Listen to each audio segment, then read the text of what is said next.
నమస్కారం ఇది సంగతికి స్వాగతం. ఒక్క ప్రాజెక్ట్ రెండు కీలక దేశాలు 3000 కిలోమీటర్లు 2.89 లక్షల కోట్ల పెట్టుబడులు మూడేళ్ల వ్యవధి పక్కాగా పనగిందా దేశాల తలరాతలే మారిపోతాయి. హిందూ మహాసముద్ర భాగస్వామ్య దేశాల బలాబలాల సమీకరణాలన్నీ తలకిందులవుతాయి. కొత్త శక్తులు ఉద్భవిస్తాయి. సరిగ్గా అలానే 5 వేళ్ల విధానంతో కమ్ముకొస్తోన్న డ్రాగన్ దేశం వ్యాపారం వాణిజ్యం పేరుతో వ్యూహాత్మక పట్టు ఆపై పెత్తనం కోసం తీవ్ర ప్రయత్నాలు చేస్తోంది. పాక్ చీనీ భాయి అంటూ పట్టాలెక్కిస్తోన్న భారీ ఆర్థిక కారిడార్ అసలు కథ ఇది. ఆక్రమిత కశ్మీరును పనంగా పెట్టి పాక్ చైనా నడిపిస్తోన్న ఈ తంత్రం భారత్కు విసురుతున్న సవాళ్లు ఎన్నో. ఇదే సమయంలో వారి అనురాగాలు ప్రపంచాన్ని కలవరపెడుతున్నాయి. ఈ క్రమంలో చైనా అధ్యక్షుడు జీ జిన్పింగ్ పాకిస్తాన్ పర్యటన సందర్భంగా చోటు చేసుకుంటున్న ప్రతి పరిణామాన్ని అంతర్జాతీయ సమాజం నిశితంగా పరిశీలిస్తోంది. భారత్ పరంగా చూస్తే మోదీ దౌత్య దక్షతకు ఇదో అగ్ని పరీక్షే కానుంది.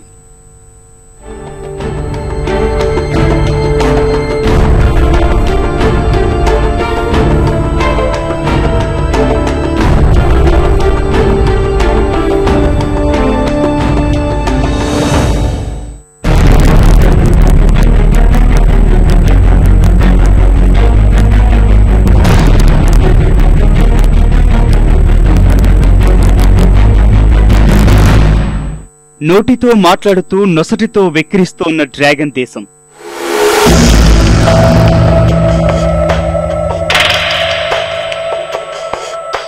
దాయాది పాకిస్తాన్తో అంతకంతకు పెనవేసుకుంటున్న చైనా బంధం.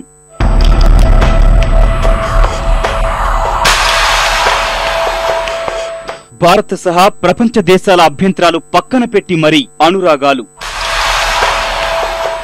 చైనా పాకిస్తాన్ ఆర్థిక కారిడార్తో గుత్తాధిపత్యం దిశగా చైనా అడుగులు.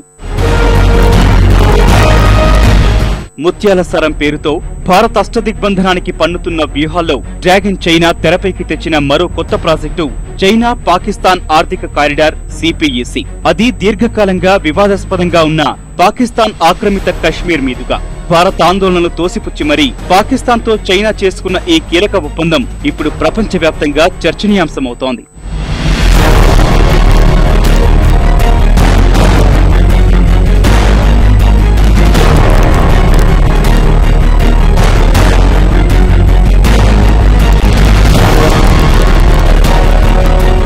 పాకిస్తాన్ పర్యటనలో భాగంగా చైనా అధ్యక్షుడు జీ జిన్పింగ్ ఎకనామిక్ కారిడార్ తో పాటు మరో 50 అనుబంధ ఒప్పందాలపైన సంతకాలు చేశారు. ఈ మేరకు రెండు దేశాల ప్రతినిధులు జీ జిన్పింగ్ పాకిస్తాన్ అధ్యక్షుడు నవాజ్ షరీఫ్ సమక్షంలోనే పరస్పర ఒప్పంద పత్రాలు ఇచ్చిపుచ్చుకున్నారు. ఖచ్చితంగా చెప్పాలంటే ఈ 51 ఒప్పందాల ద్వారా 2.89 లక్షల కోట్ల రూపాయలు ఖర్చు చేయనుంది చైనా. అందుకోసం సోమవారం జరిగిన 51 ఒప్పందాల్లో 30 సిపెక్ కు అనుబంధంగా కుదుర్చుకున్నవి. హిందూ మహాసముద్ర ప్రాంతం బలాబలాలను పూర్తిగా మార్చిరాయగల ఈ ఒప్పందాల పర్యవసనాలు అందరికంటే కలవరపెడుతున్నది మన దేశాన్ని. ఇదే గనక పూర్తి స్థాయిలో కార్యరూపం దాల్చితే పాక్ ఆక్రమిత కశ్మీర్ పై పూర్తిగా ఆశలు వదులుకోవడంతో పాటు దీర్ఘకాలంలో మన దేశం ఇంకా ఎన్నో నష్టాలను చవిచూడాల్సి వస్తుంది. There have been political changes in China and Pakistan, and there have been major regional and international developments, but our ties have remained robust. 4 generations of our leaders and people have sustained them with passion and wisdom. Today we have planned for the future. Our relations are based on the shared ideals and principles of mutual trust, mutual benefit and mutual respect. రోడ్లు నౌకాశ్రయాల వ్యవస్థ ద్వారా ఐరోపా Asia ఆఫ్రికాలతో తన అనుసంధానాన్ని బలోపేతం చేసుకునేందుకు China ప్రారంభించిన silk road ప్రాజెక్టులో కీలక భాగం ఈ సిపెక్.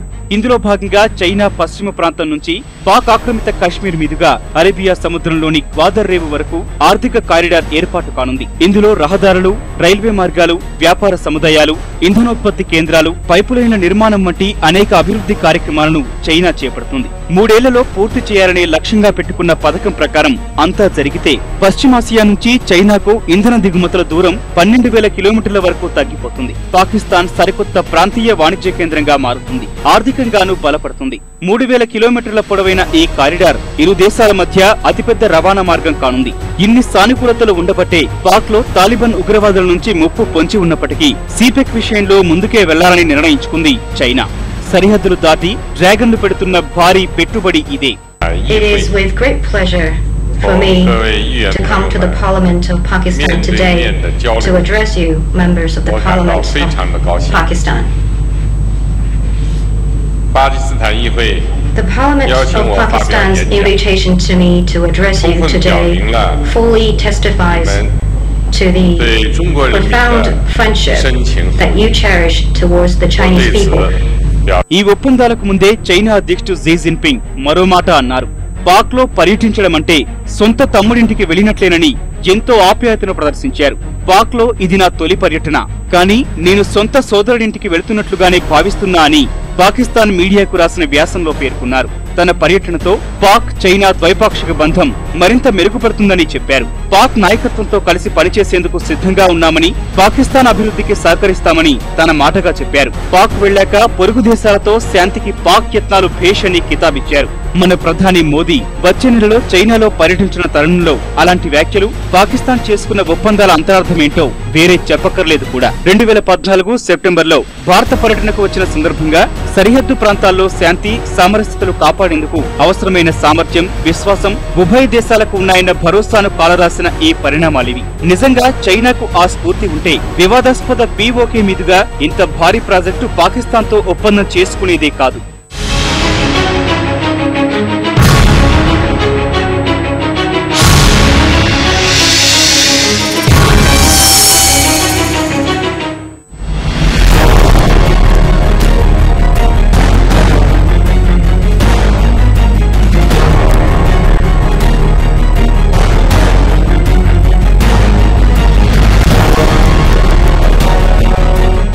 $2002లో అమెరికా అందించిన $15 బిలియన్ ప్యాకేజీ తర్వాత పాకిస్తాన్ కు దక్కిన అతిపెద్ద ఊరట సిపెక్ ఒప్పందమే. చైనా మద్దతుతో పాక్ మరింత బలోపేతం దిశగా సాగుతున్న సంకేతాల్ని అది స్పష్టం చేస్తుంది.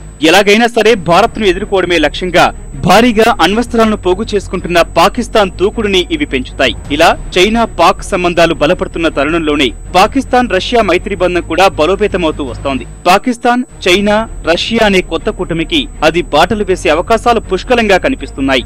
భౌగోళికంగా అత్యంత కీలకమైన స్థానాల్లో ఉన్న ఈ మూడు దేశాలు కలిస్తే భారత్కే కాక అగ్రరాజ్యాలన్నింటికీ అదో పెను సవాలుగానే మారుతుంది. మరో 3 వారాల్లో చైనా పర్యటనకు వెళ్లనున్న మోదీ దౌత్య దక్షతకు అగ్ని పరీక్ష పెట్టే అంశాలివి. ఆర్థిక కారిడార్ తో ఇంధన కొరతతో అల్లాడిపోతున్న పాకిస్తాన్ కు 14,000 మెగావాట్ల విద్యుత్ కూడా అందుబాటులోకి రానుంది. ప్రాజెక్టు పూర్తి తర్వాత ఈ ప్రాంతంలో బలాబలాలు పూర్తిగా మారిపోతాయి. అంతేకాక ఒకసారి కార్యకలాపాలంటూ మొదలైతే యావత్ పాకిస్తాన్ ఆక్రమిత కాశ్మీర్లో చైనా క్రియాశీలకంగా వ్యవహరించడం ప్రారంభమవుతుంది. మన వ్యూహాత్మక స్థావరాలన్నింటికీ అదో పీడకలగా మారుతుంది. మనం నిత్యం భయం గుప్పిట్లో ఉండాల్సిన పరిస్థితులు ఏర్పడతాయి. కారిడార్ తో వచ్చే పరిశ్రమలు, ప్రాజెక్టులు, చైనా మద్దతు కారణంగా పాకిస్తాన్ ఆర్థికంగా కూడా గతంలో ఎన్నడూ లేనంత స్థాయిలో బలపడుతుంది. ఇంత చేసినందుకు ప్రతిగా వ్యూహాత్మక స్థావరాల నుంచి పాకిస్తాన్ లో కావలసిన ప్రతి ఒక్కటి చైనాకు పాదాక్రాంతమవుతుంది. ఉండి లేని పరిస్థితుల్లో ఇప్పుడే ఇన్ని ఇబ్బందులు పెడుతున్న పాక్ నిజంగా ఆ స్థాయికి బలపడితే భారత్ కు కలిగే కష్టాలు వేరే చెప్పక్కర్లేదు. Pakistan occupied Kashmir is part and parcel of Pakistan అని చెప్పడం జరుగుతుంది. దీనివల్ల అంటే చైనా చెప్తోంది, మనకి చెప్పకుండా చెప్తోంది అనమాట. అది అంటే అగ్రిమెంట్ చేసుకోవడం అంటే అక్కడ permanent constructions, permanent highway. And ఒకవేళ నిజంగా సపోజింగ్ మనకి పాకిస్తాన్కి ఏదో ఒక రాకూడదు, కానీ ఒకవేళ యుద్ధం అని అంటే ఏమైనా అలాంటి ఏరియాస్లో రావడం జరిగితే డైరెక్ట్గా చైనీస్ ప్రాపర్టీస్ చాలా ఉంటాయి, చైనీస్ ఇంట్రెస్ట్స్ ఉంటాయి, అవి కూడా దెబ్బతింటాయి. కాబట్టి నేను నా వంతు రక్షణకు, నా ప్రాపర్టీసు, నా ఇంట్రెస్ట్ని రక్షించుకునేందుకు పాకిస్తాన్ సపోర్ట్ చేస్తున్నాను ఓపెన్గా చెప్పడానికి కూడా వీలవుతుంది. స్ట్రాటజిక్గా డెఫినెట్గా this is not an advantage to India. ఇండియాకి డిసడ్వాంటేజ్ ఇది. టెరిటోరియల్గా పశ్చిమానికి కదలాలి అన్న భావన దానికి ఎప్పటి నుంచో ఉంది. ఆ ప్రయత్నంలో భాగంగా దీన్ని మనం చూడొచ్చు. నిజానికి పాకిస్తాన్ ఆక్రమిత కశ్మీర్ కు సంబంధించి ఇప్పటికే పాకిస్తాన్, భారత్, చైనాల మధ్య ఎన్నో వివాదాలు కొనసాగుతున్నాయి. ఈ ప్రాంతంతో ఎలాంటి సంబంధం లేకపోయినా పాక్ చేయందుకొని చైనా అక్కడ అడుగుపెట్టినప్పుడు ఈ రగడ ప్రారంభమైంది. అవేం పట్టించుకోకుండా సందర్భం వచ్చిన ప్రతిసారి చైనా భారత్ ను ఇరుకున పెట్టే ప్రయత్నం చేస్తూనే ఉంది. అందులో భాగంగానే పీఓకేలో జలాశయాల నిర్మాణానికి పాకిస్తాన్, చైనా ఒప్పందాలు చేసుకున్నాయి. పాకిస్తాన్ ఆక్రమించిన ఆ ప్రాంతంలో ఎటువంటి ప్రాజెక్టునైనా చేపట్టేందుకు భారత్ విముఖత వ్యక్తం చేస్తున్న సంగతి తెలిసింది. ఒప్పందంలోని వివరాల ప్రకారం ఆ జల విద్యుత్ ప్రాజెక్టును పూర్తిగా చైనా కంపెనీలు నిర్మిస్తాయి. నిర్మాణం, నిర్వహణ, బదిలీ బీఓటీ పద్ధతిలో నిర్మాణం చేపడతారు. $7 బిలియన్ వ్యయంతో నిర్మించనున్న ఆ జలాశయం ద్వారా 7,000 మెగావాట్ల విద్యుత్తును ఉత్పత్తి చేయాలని లక్ష్యంగా పెట్టుకున్నారు. పాక్, చీనీ భాయిలో మరో అంకం వారిద్దరి మధ్య కుదిరిన జలాంతర్గాముల ఒప్పందం. చైనా నుంచి 8 జలాంతర్గాముల కొనుగోలుకు పాక్ సిద్ధపడుతోంది. ఇది కార్యరూపం దాల్చితే చైనా ఆయుధ ఎగుమతి వ్యాపారంలో అతి ముఖ్యమైనదిగా నిలవనుంది. చైనా నుంచి సబ్మెరైన్ల కొనుగోలు అంశంపై పాకిస్తాన్ పార్లమెంట్లో చర్చ జరిగిన సందర్భంగా ప్రాథమిక స్థాయిలో దాదాపు అంగీకరించామని, ఇరు దేశాల మధ్య చర్చలు మరో దశకు చేరుకున్నాయని పాక్ రక్షణ సంఘం తెలిపింది. ఇది $4 నుంచి $5 బిలియన్ ఒప్పందమని సమాచారం. Stockholm International Peace Research Institute ప్రకారం పాక్ కు ఆయుధాల్ని సరఫరా చేసే అతిపెద్ద దేశం చైనా. 2010-14 మధ్య పాక్ మొత్తం ఆయుధ దిగుమతుల్లో చైనా నుంచి జరిగినవి 51%. ఈ నేపథ్యంలోనే చైనా, పాక్ మధ్య కుదిరిన అణు ఒప్పందాన్ని తీవ్రంగా వ్యతిరేకిస్తోంది. ఈ ఒప్పందం మేరకు పాక్ లో 2 అణు రియాక్టర్లను నిర్మించనుంది చైనా. చైనా, పాకిస్తాన్ ఎంతో దూకుడు దానాన్ని ప్రదర్శిస్తా ముందరకెళ్తున్నాయి. ఒక 12 నుంచి 13 ఏళ్ల క్రితము చైనాకి, పాకిస్తాన్కి మధ్య $2 బిలియన్ ట్రేడ్ ఉంటే ఇవాళ $12 బిలియన్ ట్రేడ్కి ఆ చైనా, పాకిస్తాన్ మధ్య జరిగింది.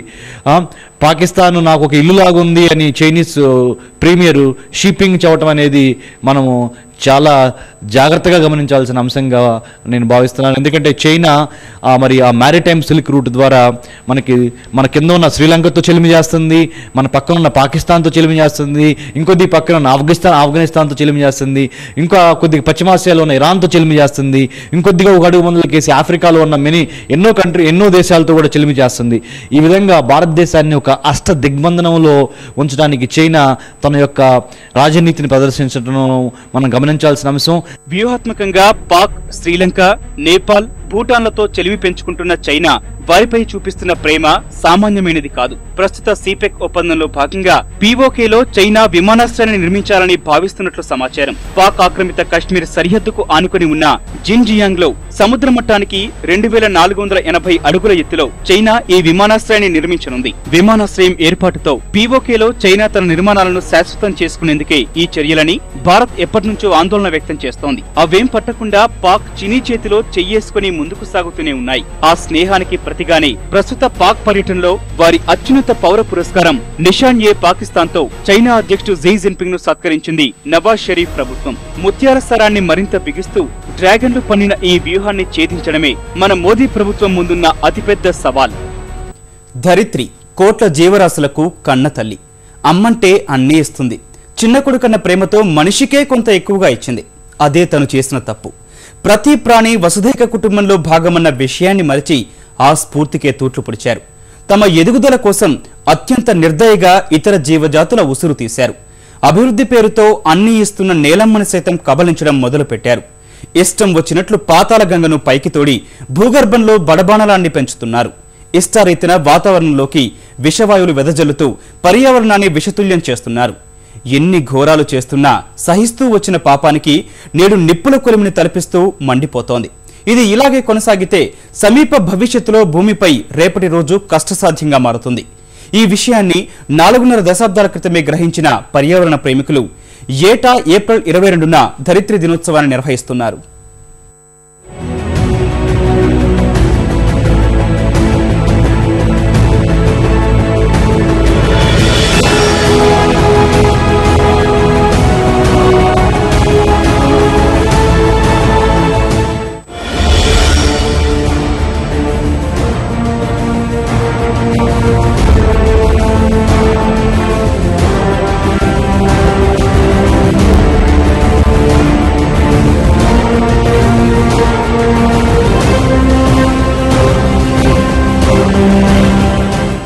భూమి ఈ అనంత విశ్వములోనే ఓ అద్భుతం. వయస్సు కోట్ల సంవత్సరాలైనా ఎప్పటికీ నిత్యనూతనం ఈ భూమండలం. ఎప్పటికప్పుడు తనను తాను మార్చుకుంటూ సమస్త జీవకోటి మనుగడకు ఆధారంగా మారింది ఈ భూగోళం. ఓ ప్రాణి పుట్టుక నుంచి ఎదుగుదలకు అవసరమైన అన్ని వసతులు కల్పిస్తున్న సౌరమండలంలోని ఏకైక గ్రహం. వాతావరణం, పర్యావరణం ప్రతిదీ భూమిపై సంచరించే జీవజాతుల కోసమే అన్నట్లు జరిగింది ఈ నేలతల్లి సృష్టి.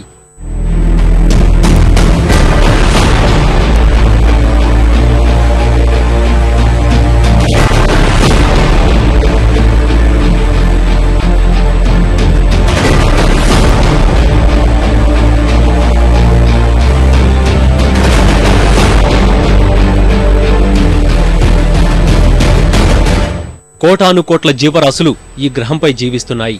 అవి ఏ తరహా జీవులైనా వాటికి అవసరమైన ఆహారం అతి సులభంగా అందిస్తుంది భూమాత. తన ఒడిలోని సప్త సముద్రాలతో పాటు ఎన్నో నదులు, సెలయేళ్లు, సరస్సులు, వాగులు, వంకలు, జలపాతాలతో పాటు భూగర్భంలో దాచిన పాతాళగంగను సైతం జీవి మనుగడ కోసం అందిస్తోంది నేలతల్లి. పర్వత శ్రేణుల్లో ఉన్న నదీ నదాలనే కాదు, అంతులేని ఖనిజ సంపదను, భూపొరల్లో దాగి ఉన్న మాణిక్యాలను మనకే ఇచ్చేస్తోంది. మన కోసం ఇంత చేస్తున్న భూమాతకు తిరిగి మనం ఇస్తున్నదేంటో తెలుసా? అంతులేని తాపం, అదే భూతాపం.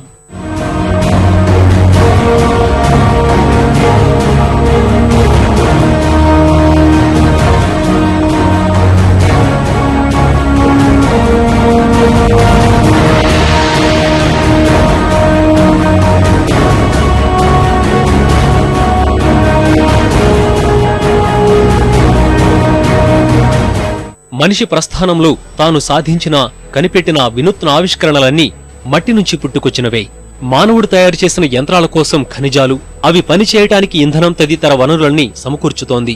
మనిషి విలాసాల కోసం కూడా తనను తాను కరగదీసుకొని అవసరాలు తీరుస్తోంది. అలంకారాల కోసం వాడే బంగారం, వెండి, ప్లాటినం, వజ్రం తదితరాలన్నింటినీ ఈ తల్లి గర్భం నుంచి తోడుకున్నవే. ప్రకృతికి వన్నెలెద్దే, పచ్చటి చెట్లకు రంగులెద్దే సీతాకోక చిలుకల నుంచి అడవిలో క్రూర మృగాల వరకు అన్నిటికీ అదే ఆవాసం. ఇలా సమస్త జీవకోటి కోసం సకలం అందిస్తున్న భూమాత నేడు ప్రమాదంలో పడింది.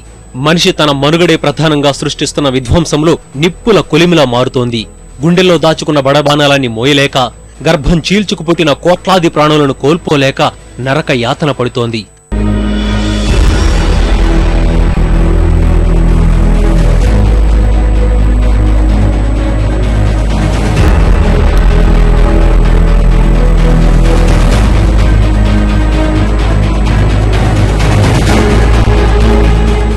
మనిషి అనాలోచిత నిర్ణయాల కారణంగా భూమాత ప్రమాదంలో పడుతోంది. ఫలితంగా భవిష్యత్తులో ఇదో నిశాచరిగా మారే అవకాశం ఉంది.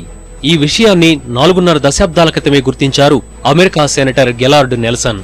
నాటి శ్వేతాధిపతి కెనడీ సహకారంతో రానున్న రోజుల్లో రాబోయే ముప్పు గురించి వివరిస్తూ 1970 ఏప్రిల్ 22న తొలిసారి తమ దేశంలో ధరిత్రీ దినోత్సవాన్ని నిర్వహించారు. దేశ ప్రజలందరితో భూమిని సంరక్షించుకుంటామంటూ ప్రతిజ్ఞ చేయించారు. ఆ తర్వాత ప్రపంచ ప్రజల్లో మరింత అవగాహన కల్పించేందుకు ఎర్త్ డే నెట్వర్క్ అనే సంస్థ ఏర్పాటైంది. ప్రస్తుతం ఈ అద్భుత గ్రహంలో జరుగుతున్న విధ్వంసం ఏ స్థాయిలో ఉంది, దీనివల్ల భవిష్యత్తులో ఎదురయ్యే సమస్యలేంటి, వీటిని నివారించాలంటే ఏం చేయాలి తదితరాలపై ప్రపంచ ప్రజల్లో అవగాహన కల్పిస్తోంది. ప్రస్తుతం ప్రపంచవ్యాప్తంగా 192 దేశాల్లోని 22,000 సంస్థల భాగస్వామ్యంతో జలం సుందర ప్రపంచమనే నినాదంతో ఈ ఏటి ధరిత్రి దినోత్సవాన్ని జరుపుతోంది.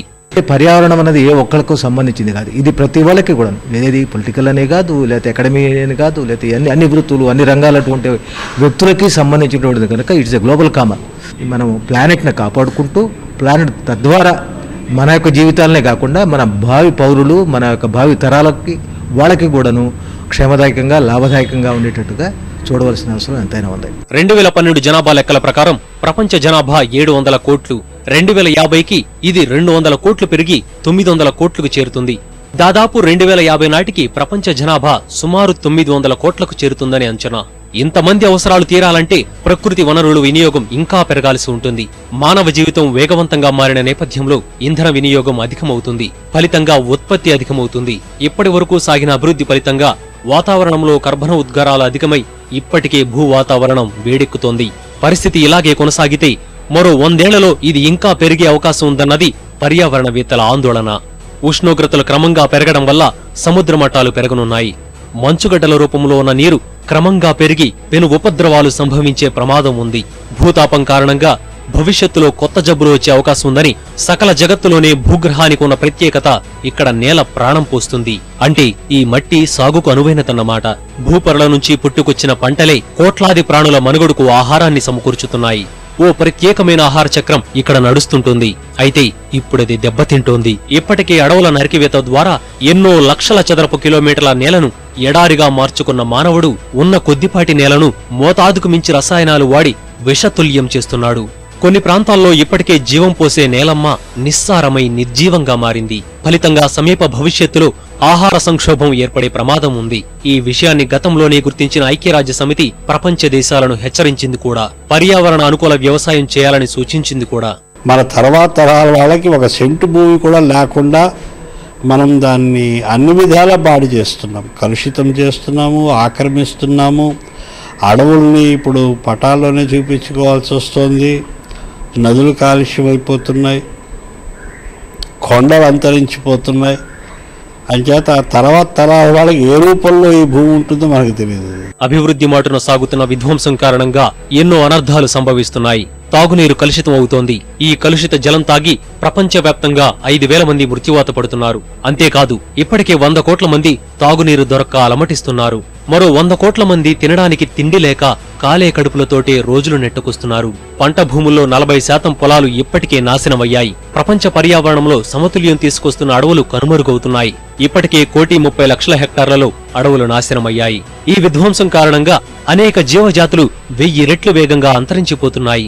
ఇష్టారీతిన సముద్రాలను కాలుష్య కాసారాలుగా మార్చుతుండటంతో మత్స్య సంపద 75% తగ్గిపోయింది. పర్యావరణంలో మార్పుల వల్ల గత 15 ఏళ్లలో ఉష్ణోగ్రతలు ఎన్నడూ లేనంతగా పెరిగాయి. ఇలాగే వాతావరణం మారిపోతూ ఉంటే 2050 నాటికి పర్యావరణ బాధితుల సంఖ్య 20 కోట్ల మంది అవుతారు. ఇప్పటికే ప్రపంచవ్యాప్తంగా కులవృత్తులు ధ్వంసమై పల్లెల్లో ఉపాధి లభించక పట్టణాలకు నగరాలకు వలస పెరుగుతున్నాయి. ఇది అనేక సవాళ్లను సృష్టిస్తోంది. ప్రణాళిక లేకుండా సాగుతున్న పట్టణీకరణ కారణంగా వ్యర్థాలు పేరుకుపోయి అవన్నీ చెత్త కుప్పలుగా మారుతున్నాయి. మనం మట్టిలో నుంచి వచ్చాము, మట్టిలోనే కలుస్తాం. ఆ విషయం ప్రతి మనిషికి తెలుసు. కానీ ఆ మట్టిని ఎంత భద్రంగా చూసుకోవాలి, ఎంత చక్కగా దాన్ని మనం వాడుకోవాలి, భావితరాలకి మనం ఏమన్నా మంచి ఇవ్వాలి అంటే భూమి మీద ఉన్నటువంటి ఎన్విరాన్మెంట్ని చక్కగా ప్రొటెక్ట్ చేసుకోగలిగితేనే ఎర్త్ డేకి అర్థం ఉందండి. రేపటి రోజు గురించి ఆలోచన లేకుండా ఈ రోజు మనిషి చేస్తున్న విధ్వంసం కారణంగా భూమిపై భవిష్యత్ తరాల మనుగడే ప్రశ్నార్థకంగా మారనుంది. కాబట్టి ఇప్పటికైనా మనిషి మేలుకొని ధరిత్రికి మేలు జరిగే పనులు చేయాలి. అడవుల నరికివేతకు అడ్డుకట్ట వేయాలి. ఖాళీ స్థలాల్లో విరివిగా మొక్కలు నాటాలి. భూమాతకు చేటి చేసే ప్లాస్టిక్ వినియోగాన్ని తగ్గించుకోవాలి. సామాజిక చైతన్యం పెంపొందించుకోవాలి. అభివృద్ధి అందరూ కోరుకునేదే, కానీ అది ఎంత మూల్యానికో సర్కారులు ఆలోచించుకోవాలి. పర్యావరణానికి హాని చేసే పరిశ్రమల స్థాపన అనుమతుల్లో వివేకంతో వ్యవహరించాలి. పర్యావరణ హిత కార్యక్రమాలను ప్రోత్సహించాలి. బొగ్గు పులుసు వాయువులు వెదజల్లే వాహనాల్ని నిలిపివేయాలి. అవసరమైతేనే సొంత వాహనాన్ని వినియోగించాలి. ప్రజా రవాణా వ్యవస్థను పెంపొందించాలి. ప్రజల్ని చైతన్యవంతం చేయాల్సిన సర్కారులే గాడి తప్పి వ్యవహరిస్తూ నేలకు చేటు చేస్తున్నాయి. పర్యావరణాన్ని కాపాడుకోవాలి. నేల తల్లిని సంరక్షించుకోవాలన్న ఉద్యమాలు ప్రపంచవ్యాప్తంగా వెల్లువెత్తుతున్న తరుణంలోనే కొన్ని దేశాలు పారిశ్రామికీకరణ పేరుతో భూగోళానికి తీరని చేటు చేస్తున్నాయి. విషవాయువులు వెదజల్లే పరిశ్రమలకు సులభంగా అనుమతులు మంజూరు చేస్తున్నాయి. పారిశ్రామికవేత్తలకు తక్కువ ధరలకే భూమి, నీరు సహా ఇతర అన్ని వసతులు కల్పిస్తున్నాయి. దీనివల్ల ఆ ప్రాంతంలోని గాలిలో విషవాయువులు కలిసిపోయి ప్రజలు శ్వాసకోశ వ్యాధులతో బాధపడటం, ఇతర అనారోగ్య సమస్యలతో ఇబ్బందులు పడటం, మరికొందరు దీర్ఘకాలిక జబ్బులతో ప్రాణాలు కోల్పోతున్న పరిస్థితులు ఏర్పడుతున్నాయి. పరిశ్రమల్లో విడుదలయ్యే వ్యర్థాలను సముద్రాలు, నదులు, సరస్సుల్లోకి యథేచ్ఛగా వదిలేయటం వల్ల భూమిపై ఉన్న నీటి వనరులు తీవ్రంగా కలుషితమైపోయి ఆ నీరు ఎందుకు పనికిరాకుండా పోతోంది. కలుషిత నీరు భూమిలోకి ఇంకి భూగర్భ జలాలు సైతం కాలుష్య కూరల్లో చిక్కుకుంటున్నాయి. గనుల తవ్వకం ద్వారా జరుగుతున్న పర్యావరణ కాలుష్యాన్ని అరికట్టడంలో ప్రభుత్వాలు విఫలమవుతూనే ఉన్నాయి. ఈ విషయంలో సర్కారులు అన్ని జాగ్రత్తలు తీసుకోవాలి. ఇప్పుడు కార్బన్ డైఆక్సైడ్ మనం పీల్చుకుంటున్న ఆక్సిజన్ మనకి ఎక్కడ అంత ఎక్కువగా దొరకదు. ఇప్పుడు అసలు ఎక్కడ చెట్లు లేవు కాబట్టి మనం దాని ప్రకారంగా చూసుకుంటే మనం ఎక్కువగా చెట్లను ఎక్కువగా పెంచుకోవాలి. నెక్స్ట్ ఈ పొల్యూషన్ అనేది చాలా మటుకు మనం తగ్గించాలి. వెహికల్స్ అనేవి తీవ్రత ఎక్కువ అవుతుంది. 400 parts per million చేరిపోయింది. కార్బన్ డైఆక్సైడ్ శాతం పెరిగిపోతుంది. ఇలా పెరిగిపోవడం వల్ల హిమాలయాలు కరుగుతున్నాయి, సముద్ర మట్టం పెరిగిపోతుంది. ఇలాంటివన్నీ కూడాను ఎన్విరాన్మెంట్ ని కాపాడుకోకపోవడం వల్ల జరుగుతుంది. టెంపరేచర్ రైజ్ కానీ, క్లైమేట్ చేంజ్ కానీ ఇవన్నీ మనుషులు చేసిన పనుల వల్లే అవుతుంది. ఇండస్ట్రీస్ నుంచి వచ్చే పొల్యూషన్స్ కానీ, సో ఆ గాలి కలుషితం అవుతుంది, నీరు అన్నీ ఇప్పుడు మనం చూస్తుంటే ప్రతిదీ కలుషితం. మన భూమిని మనం ఇది విభిన్న అంశాలతో మరో సంగతిలో మళ్ళీ కలుద్దాం. నమస్కారం.